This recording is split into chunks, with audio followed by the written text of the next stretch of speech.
that's a really long tether that I would like you to explain to me, because that breaks down in a lot of places. And especially when you start losing American lives. So I think a lot of young people are looking at that going,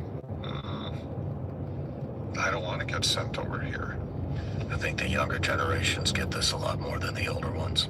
Oh yeah, I agree. I agree.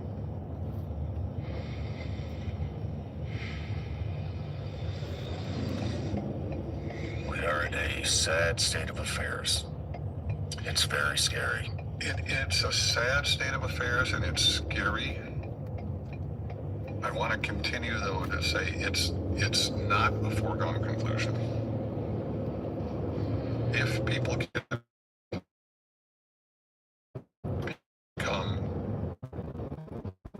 they're holding the government accountable instead of just agreeing with what they do, this can change. What do you think about what Joe Kent did this morning? I admire him. Me too. I was hoping somebody would come out and give up their position of power. Yeah. For the betterment of the country. Yeah. And, I feel like that is, in my opinion, that's the next step. These people that have been put into the administration who are not able to do the job that they're supposed to be doing because too much overreach. If you're not able to do what you went in there to do, what the fuck are you still doing in there? I've known a couple people that have, in my life, that have resigned over principle. And I highly respect them, because that is a horribly difficult thing to do. Especially when it's your family's livelihood. I'm getting paid. What's up, brother? My bills. What's up, man? Tired.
narrative.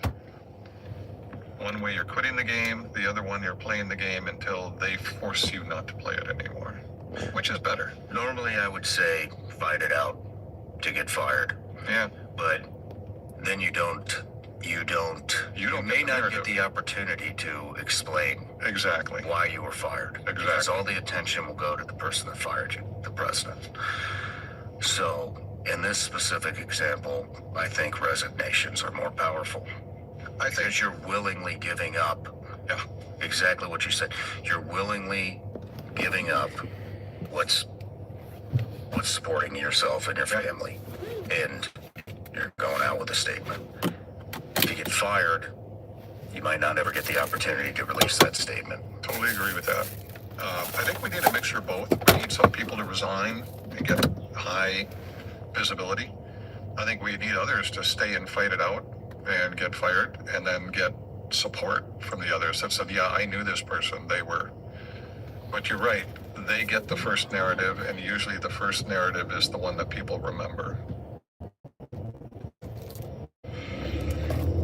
Yeah. When I'm on social media, I see people post things, and a lot of times I let it go by.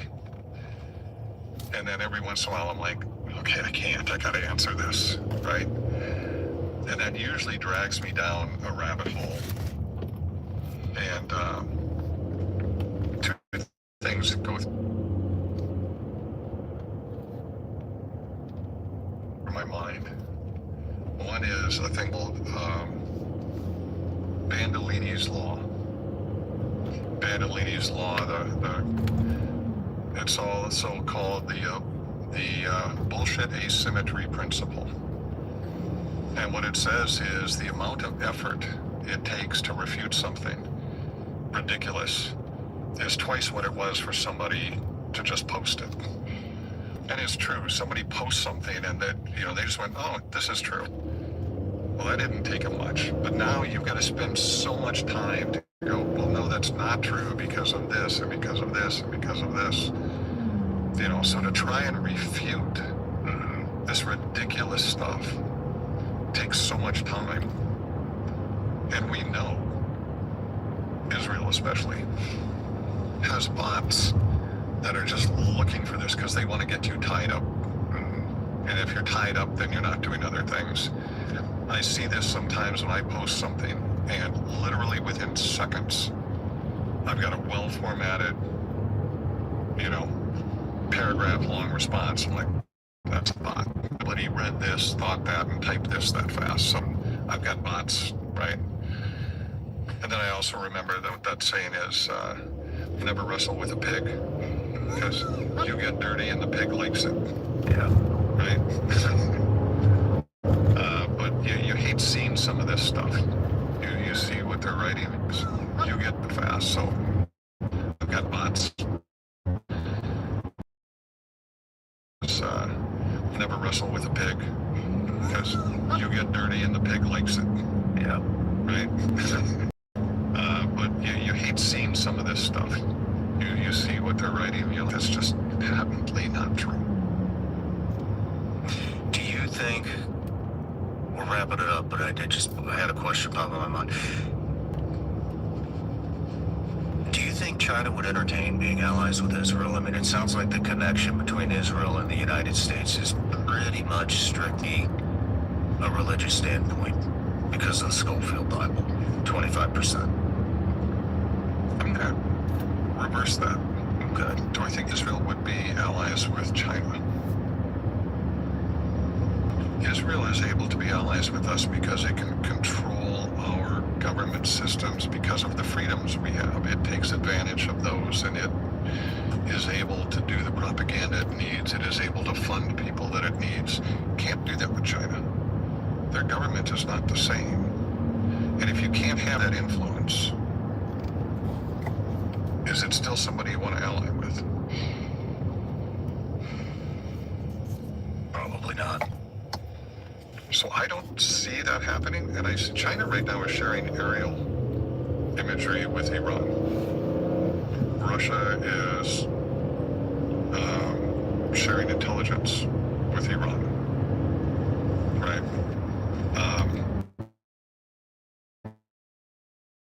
To see Chinese Sino agreement. Because I don't answer the last interview when you asked, do you see this as 1939? And I said, no, I see it as 1913. 1913 was a tinderbox. Everything was set to go. World War III. World War III.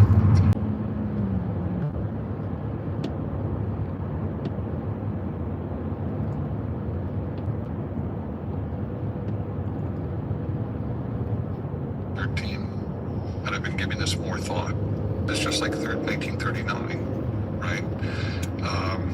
Iraq was like 1939. Vietnam is like 1939. Iran now is like 1939. And when people say that, what they're saying is you either see this as such a clear event with known outcomes that if you can't see it, somehow you're morally deficient, and it shuts down the conversation because it's like, this is clear. How can you not see it? We're not going to discuss it. And since we use it so often, you have to ask your question: is every single adversary Hitler? Or are we just saying it's 1939 to stop talking about it because we think it's so clear, right? The other problem with focusing on 1939 is who was the villain? Hitler. Why was he the villain? Well, one big huge thing was the Holocaust, right? So immediately when we go to 1939, we start framing this as this is bad for the Jews without even saying anything else. But Germany in 1939 is horribly different from Iran today. In 1939, Germany had the largest conventional military in Europe. They had already occupied Czechoslovakia. They had already occupied Austria. Their stated goal was territorial expansion. Their national song was Deutschland, Deutschland über alles. Germany, Germany over everyone. And they had a concept of Lebensraum, which means living room. We need more room. They wanted to expand. Contrast that with Iran. Iran has not tried to expand its borders anywhere. They fought Iraq. They have proxy fights going on. None of those are to expand their borders. So right away, we're a little bit different here. Maybe it's very similar to 1939. We're just playing on the other side now. Could be. Because somebody's trying to expand their borders. Somebody is. That's true. It's not Iran. It's not Iran. Somebody has a stated goal of expanding their borders. Somebody has committed atrocities very similar to those in the Holocaust. You're not supposed to say that, but because only one people get to ever use that card, but it's true. Very true. Here's what's important. Here's what happened in 2013. There were three things that happened. You'll see them happening. The first one was so everybody talks about World War I being kicked off by the assassination of Archduke Ferdinand. Great. But what does that mean? There was a Serbian national that shot Archduke Ferdinand in Sarajevo, and he was an Austro-Hungarian. That event should have been containable, because at the time, Europe had a very elegant system of statescraft. They had very experienced people interacting between countries. They should have been able to contain this. What happened, though, was there were a system of interconnected accepted obligations that nobody looked at. So, a Serbian national shoots Archduke Ferdinand in Sarajevo.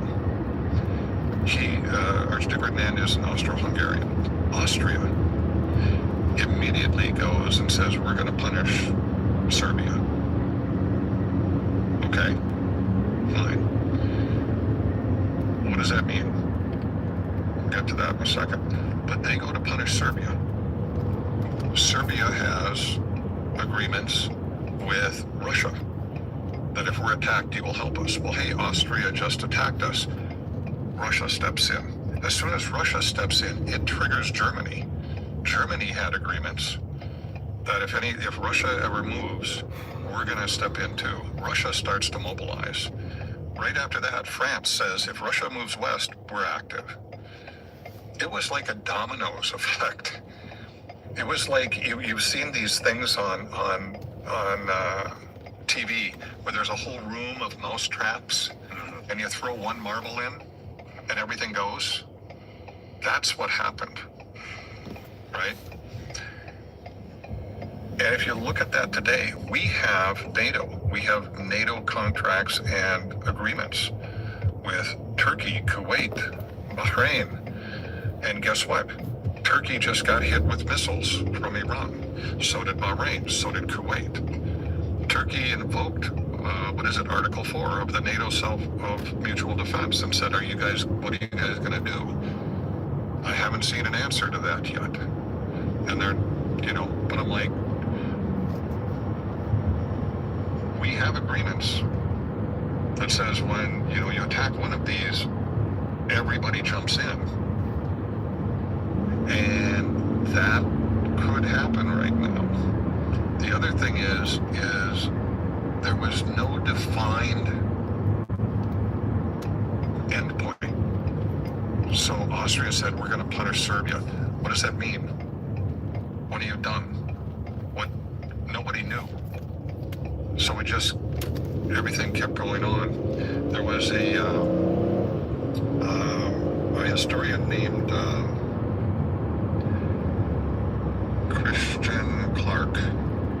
Christian Clark, who wrote a book called The Sleepwalkers. And the Sleepwalkers talked about this and said all of the European countries, they weren't evil, they weren't ignorant, they were sleepwalking.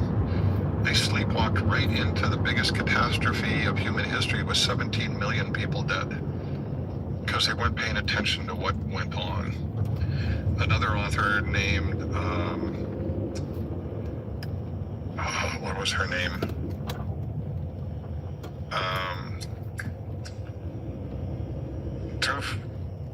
Starts with a THU, Thur something. I can't remember her name.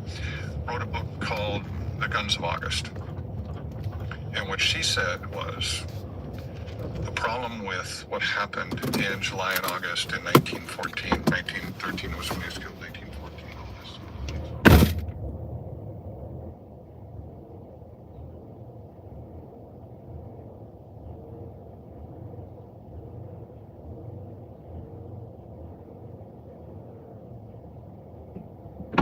Contingency plans.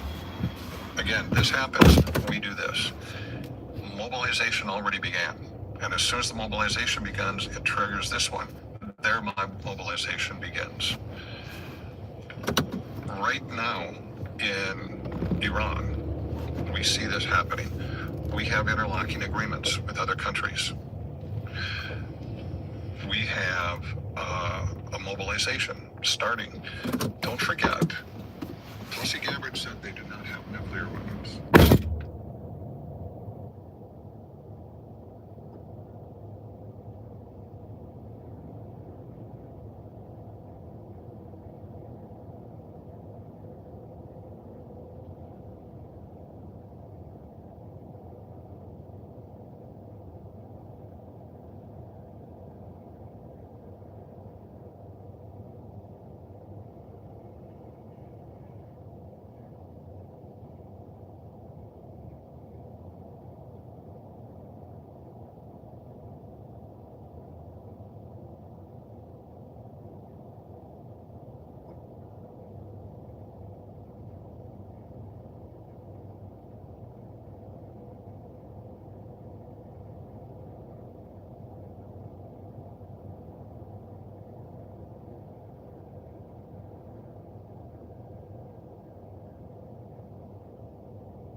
day before we bombed, February 27th,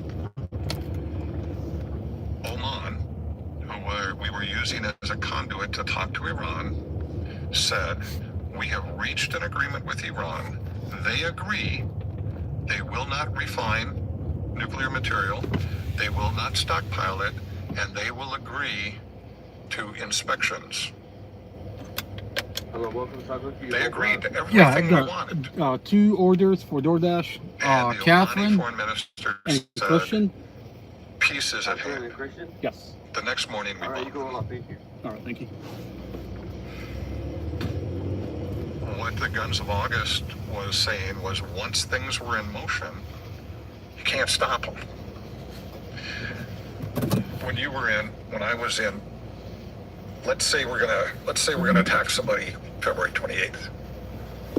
As a pilot, I don't wake up in the morning and go, hey, today you're gonna go do this. Let's say February, I don't remember what day it was. Do Hello. you? What day the 28th was? I'll make it I up. think I can get Let's say it's a napkins. Friday.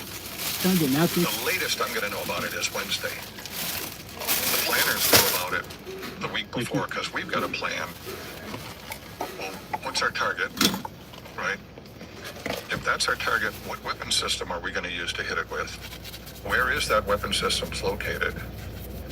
We're going to send planes in? Okay, well, if we're going to send planes in, we've got to take care of their anti-aircraft Thank you. first. Thank you. We'll do that with ground batteries over here. We've got to let them know so they can do a targeting solution for that.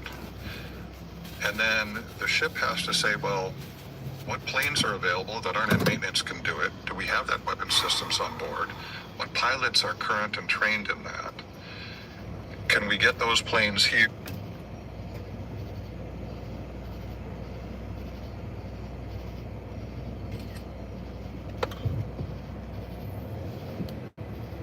With this weapon systems at this time, we need to coordinate with the ships that are firing Tomahawks so that we're not shooting down our own